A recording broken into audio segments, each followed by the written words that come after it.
WTF. Chat, listen, chat. People start linking some trash in chat, like some links that aren't related to YouTube. Please don't link shit in chat. Dude, you're just gonna get them out. Chat, listen. Nidados.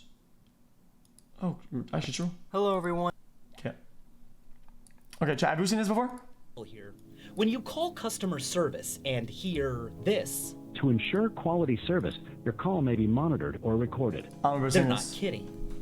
Over the last year, the Marchex Institute analyzed more than 600,000 recorded phone conversations Americans made to businesses in the United States. Turns out, people from Ohio were the most likely to use curse words, the A word, the F word, and the S word.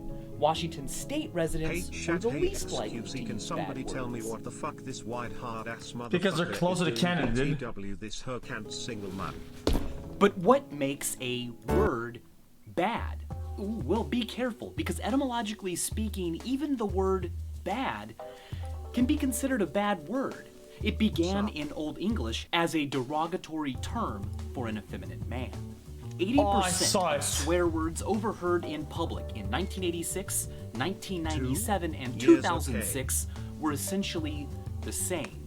1/3 of all counts included the top two, the F word and the S word. Slate's Brilliant Lexicon Valley podcast reported that these 10 words make up about 0.7% of the average English speaker's daily vocabulary. Which means socially unacceptable words are used almost as often as socially descriptive words. First-person plural pronouns account for about 1% of the words we say every day. When a bad word is bleeped, it is covered with a 1 kilohertz sine wave, which sounds like this. Son of a By the way, the symbols and squiggles that are used to represent a bad word have a name. They're called growlixes. They were named by Mort Walker in his seminal The Lexicon of Kamakana. He names a lot of things, but most of them show stuff. They don't hide stuff. Why the need to hide bad words, especially if we all pretty much know what's being said? Well, there is no one single reason bad words are bad.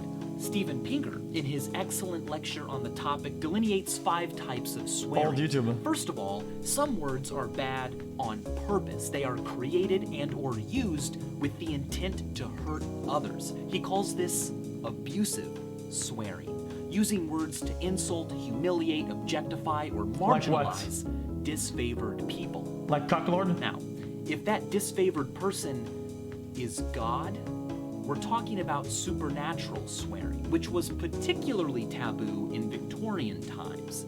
It was believed that casually or vainly referring to God would physically injure God himself, literally. So, at the time, people were forced to come up with euphemisms like zounds and gadzooks, which originally meant God's wounds, and God's hooks, referring to the nails driven through the hands of Jesus. Historically, swear words often came from things we were afraid of, things we perceived as dangerous, stronger than us, and mercurial, such as death, disease and infirmity, sex and sexually transmitted diseases, as well as body fluids, germy, gross effluvia. Words for those gross things became gross and bad in and of themselves, uncouth to speak.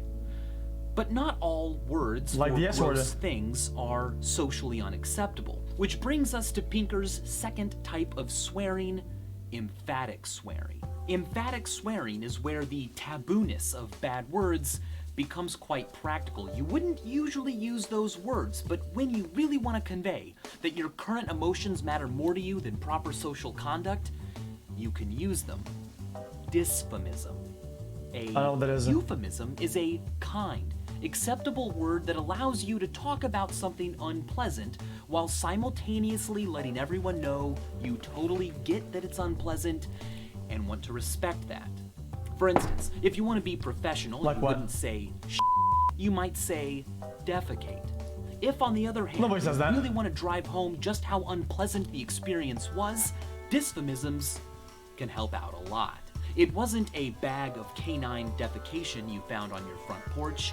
It was a shit bag bag of hot dog shit. Both of these words refer to pretty much the same thing, but they have different levels of social acceptability, and that's very helpful. shit. It means word choice allows us to not only refer to things in the real world, but also to how we feel about them. If both of these words had the same level of social acceptance, we might even have to find new, badder words so as not to lose the power language currently has to express emotion, repulsion, and disgust. But when it comes to two words referring to the same thing, but with different levels of social acceptance, who decides which one's good and which one's bad? Well, historically, many of the bad words we use today are the result of class differences. In medieval England, the lower class Saxons Well, that spoke makes a lot a of sense, actually. Germanic tongue, while the upper class Normans spoke a language related to French and Latin. English, as we know it today, contains many consequences of their differences. The lower class worked with animals, and from them we get animal names. The upper class only ate the animals, which is where the names of the meat come from. Today's swear words are Wait, cow, beef, chicken, poultry, pig, pork, deer, venison, sheep, mutton. similar. Defecation stems from fancy pants Latin, whereas the less classy is Germanic. There's also idiomatic swearing, where nothing is being emphasized, no dysphomism is meant. Instead, it's an easygoing type of swearing that shows an atmosphere is casual. Bad words can be used, we're all close here. It's okay to swear, we're all cool. Cathartic swearing is a bit different. It gives us lolochesia, the medical term for the relief swearing provides when you're in pain. In the brain, swearing seems to involve different regions than regular language, which may explain why people with aphasia caused by brain damage struggle to comprehend or construct spoken words, but yet are fluent at swearing, or why people with coprolalia control normal language just fine, but involuntarily utter profanity and obscene words. It turns out swearing may be centralized in the limbic system, along with emotions. Many animals make automatic noises when in pain or threatened, to startle or intimidate attackers, or to let others know what's going on. Like the sheep? In humans, bad words are great for this purpose. Their tabooness makes them special. People wouldn't use them otherwise, so they are great alarms. Swearing is changing. Some bad words are being used more and more frequently. Of the 7 words George Carlin said you could never say on television, today, every second, too far, man. 22 of them are sent out on Twitter. Wait a minute. The what? 22 of them are sent out on Twitter. So what will swearing look like in the future? It probably won't go away altogether, it's too useful, but the words we don't like will likely change. History has shown that as disease becomes less scary and sex and the supernatural more personal, words related to them become less taboo and more common, whereas words that were common in the past are increasingly unpleasant. Perhaps in the future, spurred not by runaway political correctness, but by wider knowledge, words like schizo, mental, aspie, or even depressed will take the swear stage. Or as John McWhorter ventured, words centered around class and the gap between opportunity and disadvantage will become more taboo. Salt of the earth. Wait, like pleb or wagey. Shit like that? Chav, pikey, urban as a pejorative. When McKay Hatch started a no-cussing club at his school, his campaign became the target of so many online jokes and insults for being lame or anti-free speech. On his book, he literally subtitled his own name, The Most Cyber-Bullied Kid in the World. People care about this stuff.